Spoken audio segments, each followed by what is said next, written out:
नमस्कार जय जगन्नाथ मु रोजी स्वागत करुछि आम यूट्यूब चैनल रोजीस रेसिपी को।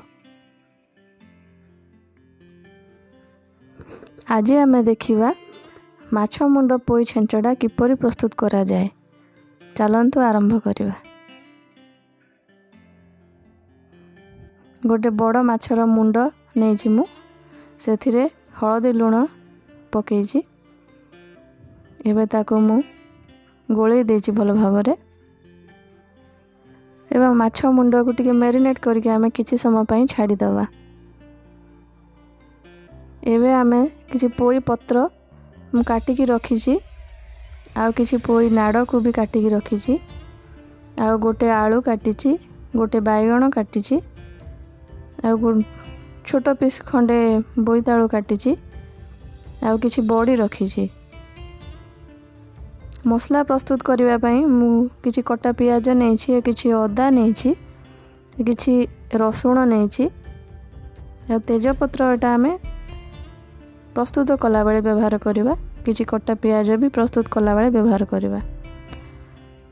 किछि गुंड मसला नेछि मु हमर लंका गुंड हळदी गुंड किछि गरम मसला गुंड धनिया गुंड किछि लूण भी नेछि स्वाद अनुसार लूण आपण नेबे आ किछि रोसे करवार लागि तेल नेछि। एबे आमे से मसला को सब बाटी नबा। एबे मसला प्रस्तुत हे सारी छी ताको गोटे पात्र रे काढी दबा। मैं गैस रे पैन बसेबा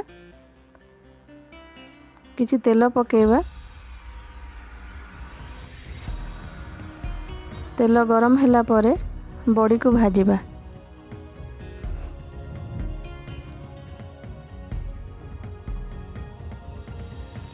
एबे सबू पनीपरिया को भाजीबा। आगे मु प्रथमे बैगण को भाजी नेछि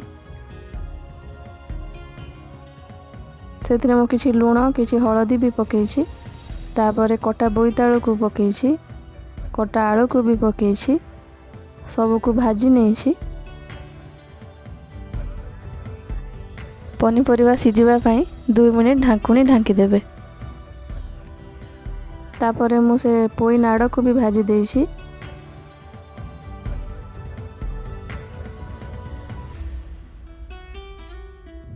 तापरे मु किछि तेल पकेइछि पैन रे।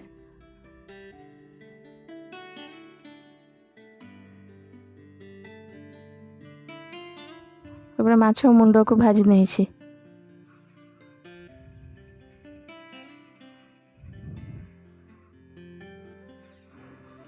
एबे माछ मुंडटी भाजी हो जाइछि। एबे आमे मसला तैयारी करबा। एबे तेजपत्र 2टा को पके देछि कटा पियाज को भी पके देछि और ताको भाजी नेछि।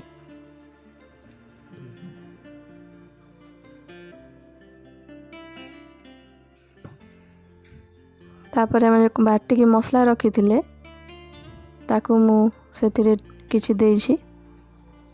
तापरे मु ताको टिके भाजी नेछि। एबे किछि हळदी गुंड किछि लूण किछि लंका गुंड ताको मिसेइछि। तापरे मसला को भाजी नेछि। एबे मु किछि कटा टमाटो पके देछि। कटा टमाटो मु इंग्रेडिएंट्स रे देखै नथिली ताको आपण ऐड करिवे। तापरे मु किछि लूण पकेइछि आ टिके भाजी नेछि।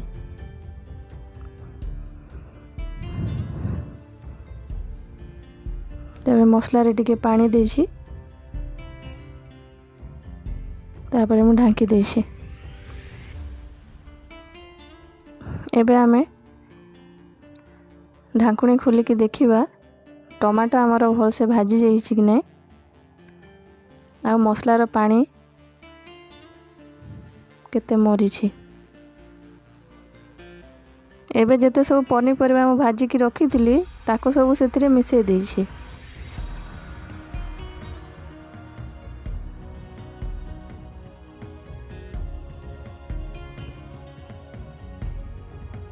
तापरे मसला को टिके घांटी देबे। ଏବେ ପରିବାକୁ ଘାଣ୍ଟି ସାରିଲା ପରେ ଢାଙ୍କୁଣୀ ଢାଙ୍କି ଦେବେ।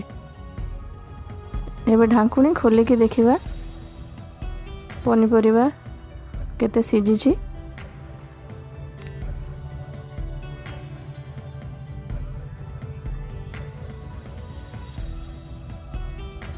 ସେଥିରେ ଏବେ ପାଣି ଟିକେ ମିଶାଇବା।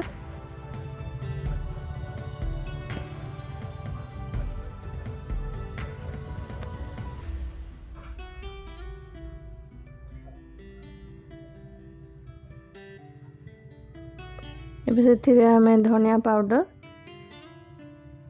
ଆଉ ଗରମ ମସଲାକୁ ମିଶାଇ ଦେବା। ଏବେ ତାକୁ ଭଲ ଭାବେ ଆମେ ଗୋଳେଇ ଦେବା। ଟିକେ ପାଣିଟା ଫୁଟିଗଲା ପରେ ସେଥିରେ ଆମେ ଯେଉଁ କଟା ପୋଇ ପତ୍ରକୁ ପକାଇଦେବା।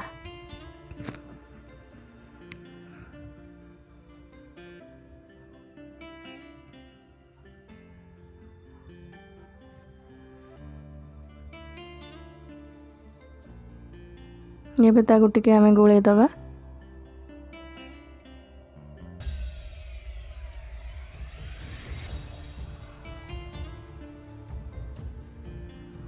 ଢାଙ୍କୁଣୀକୁ ଢାଙ୍କି ଦେବା। ଦେଖନ୍ତୁ ମୁଁ ଏ ମାଛ ମୁଣ୍ଡକୁ ସବୁ ହାତରେ ଭାଙ୍ଗି ନେଇଛି।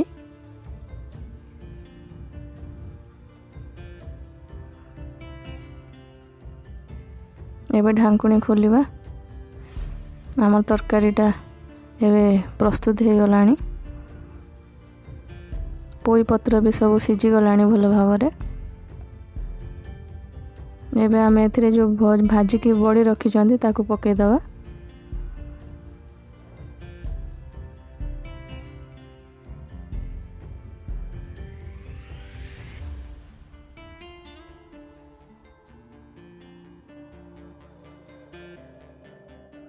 ତାପରେ ଯେଉଁ ମାଛ ମୁଣ୍ଡକୁ ସବୁ ଭାଙ୍ଗିକି ଆମେ ରଖିଛୁ ତାକୁ ମିଶାଇ ଦେବା।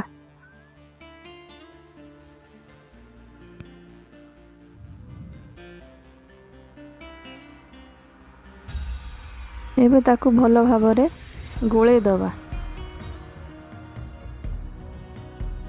ଯେମିତି ସବୁ ମାଛ ମୁଣ୍ଡ ମସଲାରେ ମିଶିଯିବ। ତାପରେ ଢାଙ୍କୁଣୀ ଟିକେ ଢାଙ୍କି ଦେବା। ଏବେ କିଛି ସମୟ ପରେ ଖୋଲିବା। ଆମର କେମିତି ହେଇଛି ତରକାରୀଟା ଦେଖିବା। ଏବେ ତ ଆମର ପ୍ରସ୍ତୁତ ହେଇସାରିଛି।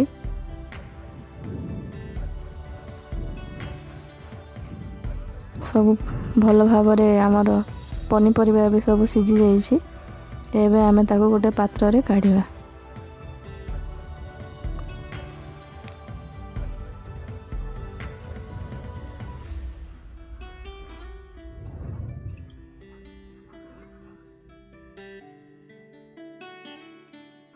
ଏବେ ଆମର ପ୍ରସ୍ତୁତ ହେଇସାରିଛି ମାଛ ମୁଣ୍ଡ ପୋଇ ଛେଞ୍ଚଡ଼ା।